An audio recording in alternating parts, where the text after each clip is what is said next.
जय श्री कृष्णा सभी को। मैं आज आपको पुत्रदा एकादशी व्रत की पौराणिक कथा सुनाने जा रही हूँ।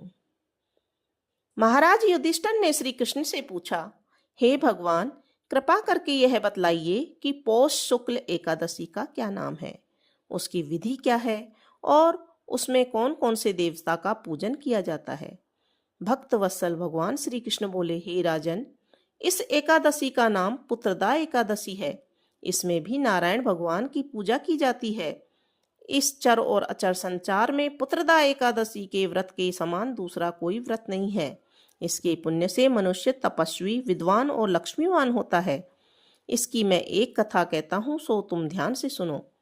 भद्रावती नामक नगरी में सुकेतुमान नाम का एक राजा राज्य करता था। उसके कोई पुत्र नहीं था। जिसकी स्त्री का नाम सैव्या था, वह निपुत्री होने के कारण सदैव चिंतित रहा करती थी। राजा के पितर भी रो रो कर पिंड लिया करते थे और सोचा करते थे कि इनके बाद हमको कौन पिंड देगा। राजा को भाई, बांधव, धन, हाथी, घोड़े, राज्य और मंत्री, इन सब में से किसी में भी संतोष नहीं होता था। वह सदैव ही यह विचार करते थे कि मेरे मरने के बाद में मुझको कौन पिंडदान करेगा। बिना पुत्र के पितरों और देवताओं का ऋण मैं कैसे चुका सकूंगा। जिस घर में पुत्र ना हो उस घर में सदैव अंधेरा ही रहता है। इसलिए पुत्र उत्पत्ति के लिए प्रयत्न करना चाहिए। जिस मनुष्य ने पुत्र का मुख देखा है वह धन्य है। जिसको इस लोक में यश और परलोक की शांति मिलती है, अर्थात उसके दोनों लोक सुधर जाते हैं। पूर्व जन्म के कर्म से ही इस जन्म में पुत्र, धन आदि प्राप्त होते हैं। राजा इसी प्रकार रात दिन चिंता में लगा रहता था। एक समय तो राजा ने अपने शरीर को त्याग देने का निश्चय किया, परंतु आत्मघात को महान पाप समझकर उसने ऐसा नहीं किया। एक दिन राजा ऐसा विचार करता हुआ अपने घोड़े पर चढ़कर वन को चल दिया तथा पक्षियों और वृक्षों को देखने लगा। उसने देखा वन में मृग, व्याघ्र, सुअर, सिंह, बंदर, सर्प आदि सभी भ्रमण कर रहे थे। हाथी अपने बच्चों और हथनियों के बीच में घूम रहा है। इस वन में कहीं तो गीदड़ अपने कर्कश स्वर में बोल रहे हैं और कहीं उल्लू ध्वनि कर रहे हैं।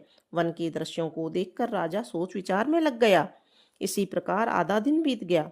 वह सोचने लगा, मैंने कई यज्ञ किए, ब्राह्मणों को स्वादिष्ट भोजन से तृप्त किया, फिर भी मुझे दुख प्राप्त हुआ, क्यों? राजा प्यास के मारे अत्यंत दुखी हो गया और पानी की तलाश में इधर उधर फिरने लगा। थोड़ी दूरी पर राजा ने एक सरोवर देखा। उस सरोवर में कमल खिले थे तथा सारस, हंस, मगरमच्छ आदि विहार कर रहे थे।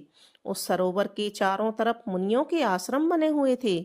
उसी समय राजा के दाहिने अंग फड़कने लगे। राजा शुभ शकुन समझकर घोड़े से उतरकर मुनियों को दंडवत प्रणाम करके बैठ गया।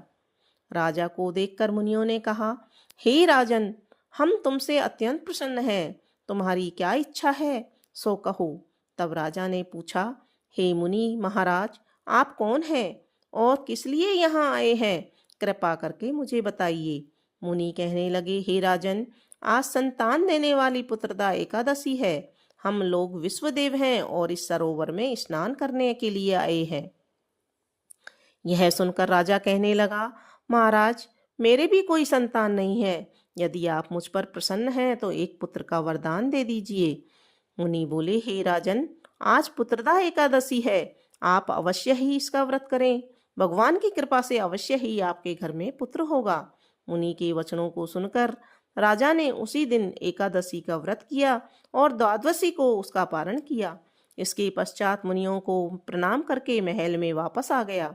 कुछ समय बीतने के बाद रानी ने गर्भ धारण किया और 9 महीनों के पश्चात उसके एक पुत्र हुआ। वह राजकुमार अत्यंत सूरवीर, यशस्वी और प्रजापालक हुआ। श्री कृष्ण बोले, हे राजन, पुत्र की प्राप्ति के लिए पुत्रदा एकादशी का व्रत करना चाहिए। जो मनुष्य इस महात्म्य को पढ़ता है या सुनता है उसे अंत में स्वर्ग की प्राप्ति होती है।